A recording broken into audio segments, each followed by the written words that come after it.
AP, AP set, MPC స్ట్రీమ్‌కి సంబంధించి second phase కౌన్సెలింగ్‌కి ఎవరు eligible car అనేది వీడియోలో క్లారిటీగా ఎక్స్‌ప్లెయిన్ చేస్తాను. దానికంటే ముందుగా ఫస్ట్ టైం ఎవరైతే మన ఛానల్ చూస్తున్నారో సబ్స్క్రైబ్ అయితే చేసేసుకోండి. పక్కన గంట సింబల్ గట్టిగా నొక్కండి. మన ఛానల్‌లో పెట్టే ప్రతి వీడియో మీకు అయితే నోటిఫికేషన్ కింద రావడం అయితే జరుగుతుంది. ఈ వీడియో కనుక నచ్చినట్లయితే లైక్ చేయండి, షేర్ చేయండి, కామెంట్ చేయండి. ఫ్రెండ్స్, వీడియోలోకి అయితే వచ్చేద్దాం. Candidate who has secured seat but not shown interest to join in the allotted seat.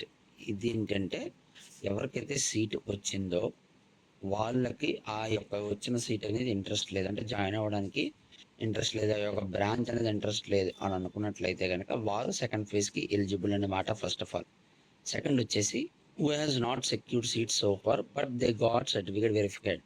First పేజ్లో వాళ్ళు రిజిస్ట్రేషన్ చేసుకున్నారు, సర్టిఫికేట్ వెరిఫికేషన్ కూడా జరిగింది, వెబ్ ఆప్షన్స్ కూడా ఇచ్చారు. కానీ వెబ్ ఆప్షన్స్ ఇచ్చిన తర్వాత కూడా సీట్ అయితే రాలేదు అనుకున్న వాళ్ళు ఎలిజిబుల్ సెకండ్ ఫేజ్ కౌన్సిలింగ్కి. అలాగే మూడో పాయింట్ చూసుకున్నట్లయితే కనుక we have not exercise the options so far but they got the certificate verified.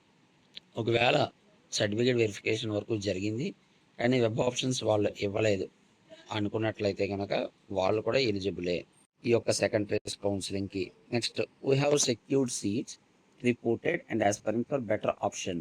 ఎవరికైతే సీట్ వచ్చిందో ఫస్ట్ ఫేజ్ కౌన్సిలింగ్లో రిపోర్ట్ చేశారు, కాలేజీలో కూడా రిపోర్ట్ చేసిన వాళ్ళు చాలామంది ఉంటారు కదా, రిపోర్ట్ చేశారు. అలాగే సెకండ్ ఫేజ్ కౌన్సిలింగ్లో ఇంకా మంచి సీట్ వస్తుందేమో అని చూస్తున్న వారికి కూడా మరి ఈ యొక్క సెకండ్ ఫేజ్ కౌన్సిలింగ్ కూడా ఇంపార్టెంటే.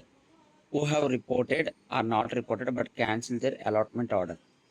రిపోర్ట్ చేసినప్పటికీ రిపోర్ట్ చేయనప్పటికీ వాళ్ళ అలాట్మెంట్ అయితే క్యాన్సిల్ చేసుకున్నారు అనుకోండి, వాళ్ళ అలాట్మెంట్ అయితే క్యాన్సిల్ అయితే ఈ యొక్క సెకండ్ ఫేజ్ కౌన్సిలింగ్కి ఎలిజిబుల్ అనమాట.